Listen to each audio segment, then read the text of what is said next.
and commit your heart, commit your way. Nangi thamoy sinasa bakaloina na pitok sa bakaloina na nangi oiba pangal lokshin kudi mukshin si short piyo haja atai ki nati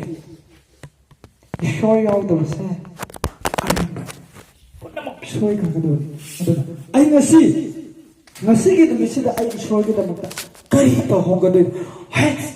min asi to ko har ka ay shoy ki damata kari ko mam di tawni ni da haina lepkhat pase ईश्वर नुसिब मागे थमैना पोकरे आई chain के तौरे हरम जगह सो ओय तो माई तुग तो यार पागल खुदी थीर के से तारने है हाइना ले तो है जन्नी मामा फाव के ने फाव रे रांगा पुत्रप न तुर दी इचावर दी जन्नी नो फाव दो अदु की है ले शोर अब से आई वो हान में थमा का दरने है first Nahaki center of your heart ay thamadone aduga atopa singa se mathang manaw na ina sa thamadone adugi matam duda nang ay gi pusi se bor phang gi pusi o hindi kani hai hana kari oi karge ay karib to khamde hana gi pusi di hana gi ni adu nahana khamjara dan na nahana ishor gi oi ba tengbang pam labadi ishora se nang gi damaktani hai ba chumbado adugi thamoi do sengla hai ba khangdok ning labadi ईश्वर की वहां नाये ईश्वर के और बसे यार हाथ आई तो यादे आई कटोक तो यादे आई पाव तो यादे आपसे नौ न पोक पोक के थमोई की मतों न पाव है आई करी तो हो जिगे आई न तो जो करी लो है पेन बस सुनाई है सीधा नाम तू रे सीधा तू रे अगांग से अमुक होगा ले 아주 누가 지한다고 간다 수망도 수목 두르데 시도주 징갓케라 아득 두이 도자거서노 하이나 레이토카드라 레이토아이고 아두나 아이디 아두 도그레 하이나 랩톡버세 아두마이나 레이디바 미오이치가세 이쇼노시바 마기 타모이데 야오브라세 이샤나미 아이나 하게도는데 이샤기 타모이다가 이샤나 바꾸면 비비요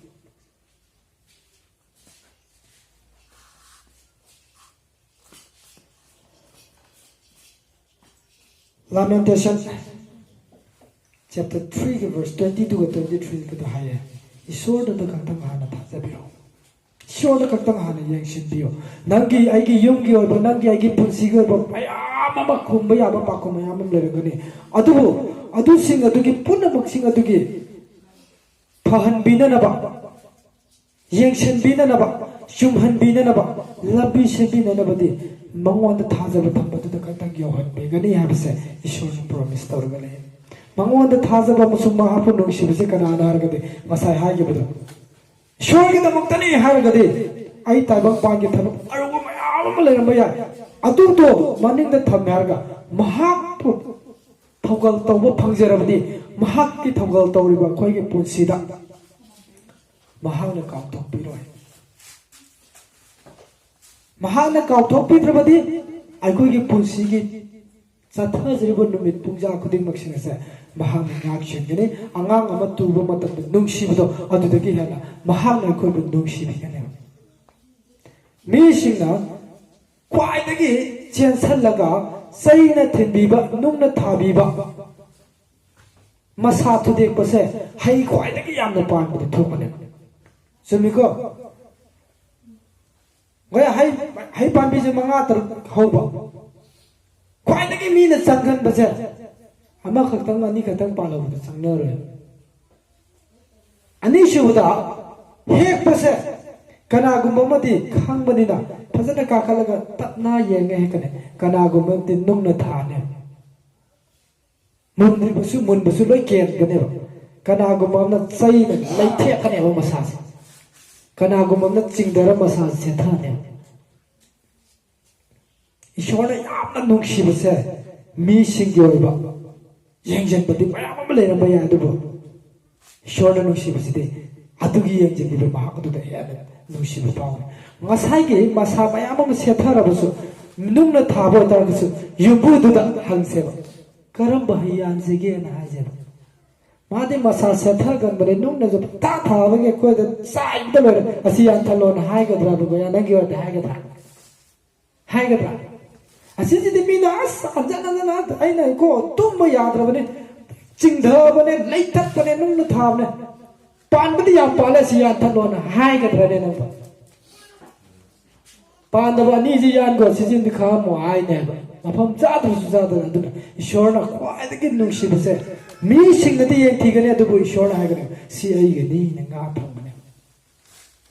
ꯑꯗꯨꯅ ꯍꯥꯏ ꯃꯉꯣꯟꯗ ꯊꯥꯖꯧ ꯃꯥꯕꯨ ꯅꯨꯡꯁꯤꯌꯨ ꯃꯥꯅ ꯉꯥꯛꯄꯤꯒꯅꯤ ꯃꯥꯅ ꯉꯥꯛꯄꯤꯕ ꯍꯥꯏꯁꯦ ꯃꯥꯒ ꯂꯩꯃꯤꯟꯅꯒꯅꯤ ꯍꯥꯏꯔꯤꯅꯦ ꯃꯥꯒ ꯂꯩꯃꯤꯟꯅꯕ ꯍꯥꯏꯕꯁꯦ ꯏꯁꯣꯔꯅ ꯑꯩꯒ ꯂꯩꯃꯤꯟꯅꯔꯕꯗ ꯑꯩ ꯀꯔꯤ ꯋꯥꯠꯀꯅꯤ ꯍꯥꯏꯅ ꯄꯣꯜꯅ ꯍꯥꯏ If God is in my side, whom can I fear? Kanano aina kigatabdo, kanano aina madugidamagta maithomda wakalda singnaba phaulga lekadabse karamba phambaino karamba thabakno haina Paul yang haidu adoi targadi nang aigi punsi se karamaini hinige janta wa ngambio ngasi tum hogolapasda ai ishorgi damagta karinomdi tawdabu yade habse khalak khabra khalak taboy targadi 2026 ngasi na horabane khanbiyo khwaidagi mina yengthiba yai khwaidagi mina yengsinba yai adubu nangna lepkhriba phirem adugi matungina mathaktagi yengane ngasagi yanthan haningdaba haido oidinglabadi shorgi damagta hai pabiyo nangna mahi maya palakpa matamda nungna thomakkibasu yaye masa sing dharpasu yaye laitekpasu yaye kanagumba manadi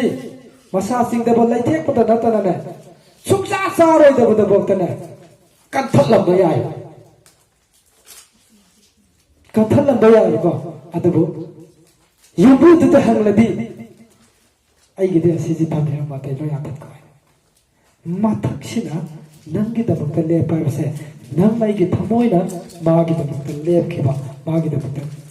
laikibado adudagi paga count tobi karamba punsida hege abse wahang abta ngambiyo mi mayamna nungsibi base yamna phaye adubu karigino habse mi mayamna nungsibi tabase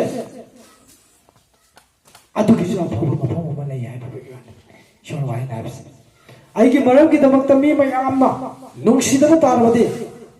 harau jau nungai jau sargada nangi manale aibu thajaba mahak adudi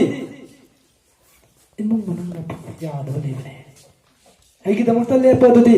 machin mana mama mapa na phaba yadaba lebane harau jau ai nangi damakta lei haibane ishwar ga nanga leiminarbadi kanana nanga ki gadabse nang asigi aigi punsida aikoigi punsisina ai ngasi ishorji kari tawji gi abse khan kraba khan priboi targadi mahaya na panda pambi do hojani boy targadi ngasi hojik na period the lepio ya amati wagani ko adubu lepio ma ishora nangi maige de lepio poigani ishora Deuteronomy chapter 31 verse ayata haya aina na khoi singi damakta khuding maksing adu yeng senanabagi damakta laibi khrabani aigi damakta hinglibana damakta wasakne show promise na khoi gi damakta aina yeng sendinanaba ubinanaba ngapinanaba papinanaba lepi budo aina lai khrabani hai karigumba nahang aibu nungsinabadi nahang aigi damakta chopla aibu lawsan jaduna aigi hinminarabadi aigi aningada chatminarabadi aikoigi taibang panjada leibadi taibang pangi nungaigadaba amasung taibang pangi oiba amama leibaneba afaba manba adubu ishorga chatminabasidi matam chupidam nganganeba torchlight ama pairaga nungdangda chatpaga chap managaneba ishorga chapase yeng thu ade amambani na ki ba yaba mai amamba lei ko adu torchlight da par ga shum chatpa matamda ada sum mamme na khan ba se torchlight da ngan ba da ul ba makai je sum ngala sakane adu ma ishor ga sabni na ba bha se taibam pa da yeng thu ra ga de kari wa ke de kana na kari ta ba de gen ba amamu ga ne adu ishor nang ga ning ba sini ha na sa ta ga de mamma ma ba gi wa ne ishor ga sabni na ba mangal wa salaga What could the Roman sing the mention be the Bishon of Pugare?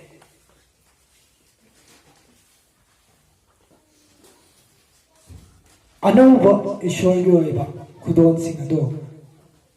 मित्ने येंबा उबियो Isaiah chapter 43 के verse 18 के 19 के दाई अनौब ईश्वर की लाकदबदो ईश्वर आशा तो बकलोय नि ईश्वर येंजो नंग आइना ngam ai mahade angam bishone Psalm number 119 verse 5 ta hai ईश्वर की वहाय से आई की दमकतदी मंगान पीरिबा पुंसी की अथोइबा मचाक अदुनी Thy word is the lamp unto my path and light unto my feet. ईश्वर की वहाय है बस अदुना ईश्वर की वहाय याव आई हिंब्रा हिंदबा ईश्वर याव ने हिंदबा बता रगदे section बियो Never trust in yourself.